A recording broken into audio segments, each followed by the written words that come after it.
Good morning, ladies. Happy Thursday. I hope this message finds you well. I appreciate you ladies reaching out to me. I am well. I had to take a break yesterday. I was not completely here, there, in it to be quoting the Lord's scripture and giving encouragement when I was in a funk myself. Especially when I do this, my page here is just the only page I have, and it's meant for His word and His purpose, and I'd never want to give bad off my vibe to what I'm putting out there to then, God forbid, put a take on your life. Not that, but that's how deep my head goes. So anywho, I have the car situations. I have another second car appointment today to get a second opinion before I drop a whole bunch of cash on my engine. However, it's all good. We're going to hop on to 2 Kings chapter 24 and 25 today, and verse 1 goes like this. In his days, Nebuchadnezzar, king of Babylon, came up, and Jehoiakim became his vassal for 3 years. Then he turned and rebelled against him, and the Lord sent against him raiding bands of Chaldeans, bands of Syrians, bands of Moabites, and bands of people of Ammon. He sent them against Judah to destroy it, according to the word of the Lord, which he had spoken by his servants the prophets. Surely at the commandment of the Lord this came upon Judah, to remove them from his sight because of the sins of Manasseh, according to all that he had done, and also because of the innocent blood that he had shed. For he had filled Jerusalem with innocent blood, which the Lord would not pardon. Verse 5, Now the rest of the acts of Jehoiakim, and all that he did, are they not written in the book of the Chronicles of the kings of Judah? So Joachim rested with his fathers. Then Joachim his son reigned in his place. And the king of Egypt did not come out of his land anymore, for the king of Babylon had taken all that belonged to the king of Egypt, from the brook of Egypt to the river of the Euphrates. Jehoiachin was 18 years old when he became king, and he reigned in Jerusalem 3 months. His mother's name was Nehushta, the daughter of Elnathan of Jerusalem. And he did evil in the sight of the Lord, according to all that his father had done. Verse 10, At that time the servants of Nebuchadnezzar, king of Babylon, came up against Jerusalem, and the city was besieged. And Nebuchadnezzar, king of Babylon, came against the city as his servants were besieging it. Then Joachim, king of Judah, his mother, his servants, his princes, and his officers went out to the king of Babylon. And the king of Babylon, in the 8th year of reign, took him prisoner. And he carried out from there all the treasures of the house of the Lord and the treasures of the king's houses. And he cut in pieces all the articles of gold which Solomon king of Israel had made in the temple of the Lord, as the Lord had said. Verse 14, Also he carried into captivity all Jerusalem, all the captains and all the mighty men of valor, 10,000 captives, and all the craftsmen and smiths. None remained except the poorest people of the land. And he carried Joachim a captive to Babylon.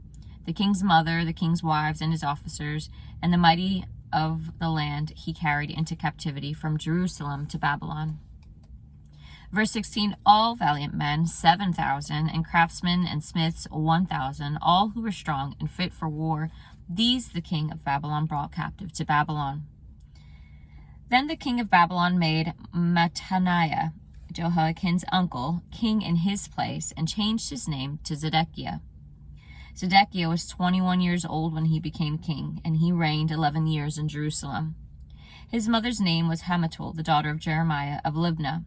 He also did evil in the sight of the Lord, according to all that Joachim had done.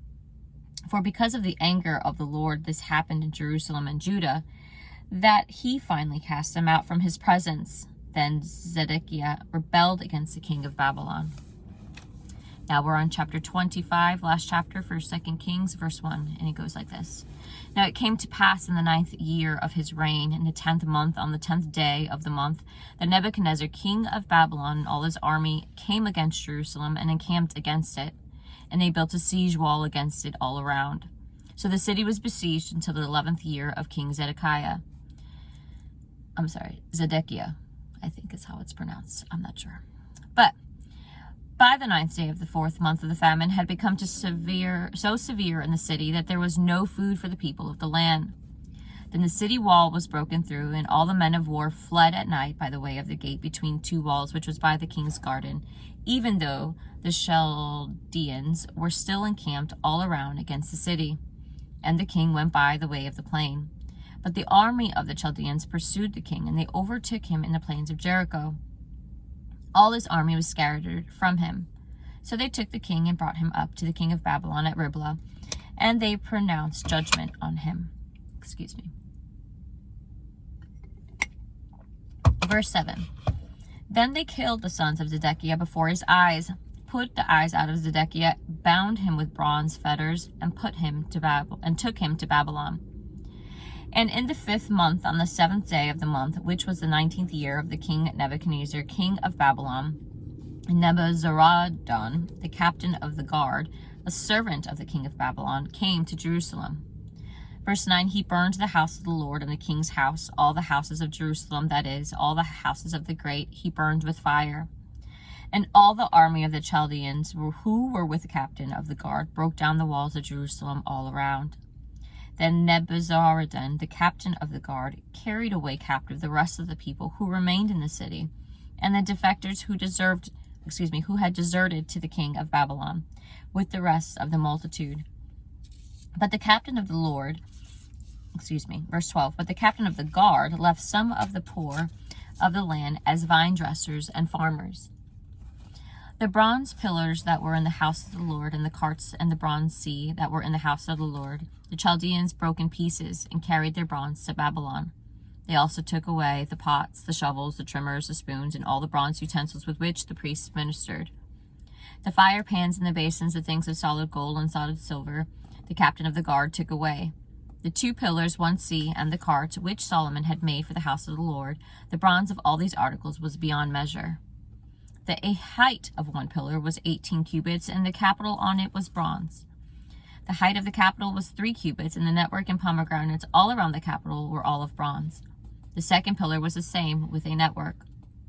And the captain of the guard took Sariah, the chief priest, Zephaniah, the 2nd priest, and 3 doorkeepers.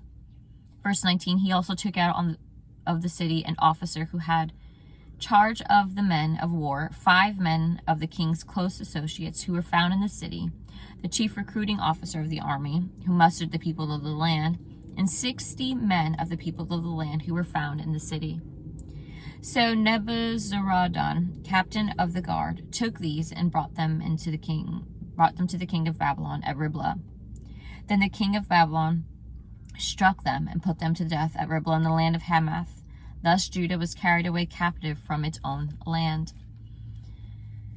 Verse 22, then he made Gedaliah, the son of Ahikam, the son of Shaphan, governor over the people who remained in the land of Judah, whom Nebuchadnezzar, king of Babylon, had left. Now when all the captains of the armies, they and their men, heard that the king of Babylon had made Gedaliah governor, they came to Gedaliah at Mizpah. Ishmael, the son of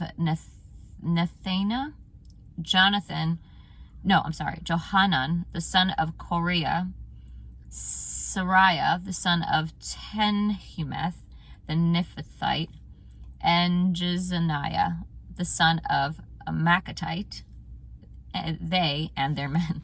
Excuse me if I butchered that. Verse 24, and Gedaliah took an oath before them and their men, and said to them, do not be afraid of the servants of the Chaldeans. Dwell in the land and serve the king of Babylon, and it shall be well with you. But it happened in the 7th month that Ishmael, the son of Ananiah, the son of Elishama of the royal family, came with 10 men and struck and killed Gedaliah, the Jews as well as the Chaldeans who were with him at Mizpah. Verse 26, and all the people, small and great, and the captains of the armies arose and went to Egypt, for they were afraid of the Chaldeans. Now it came to pass in the 37th year of the captivity of Jehoiachin, king of Judah, in the 12th month, on the 12th day of the month, that evil Merodach, king of Babylon, in the year that he began to reign, released Jehoiachin, king of Judah, from prison. He spoke kindly to him and gave him a more prominent seat than those of the kings who were with him in Babylon. Verse 29, so Jehoiachin changed from his prison garments, and he ate bread regularly before the king all the days of his life. And as for his provisions, there was a regular ration given him by the king, a portion for each day, all the days of his life. And that is all for today's Bible study, ladies. We have First Chronicles. I think we're going to be starting that on next week. I have a busy schedule with this car situation tomorrow. And there goes my daughter. She's going to be getting ready for school. It's just been a lot with the senior schedule for my son too. So continue to pray for me. I appreciate all in your prayers. But let's have an awesome and blessed day. If there's anything you need, hop on over to Instagram, Facebook, send me a message. Love chatting with you ladies. Let's have a blessed day. Talk to you soon.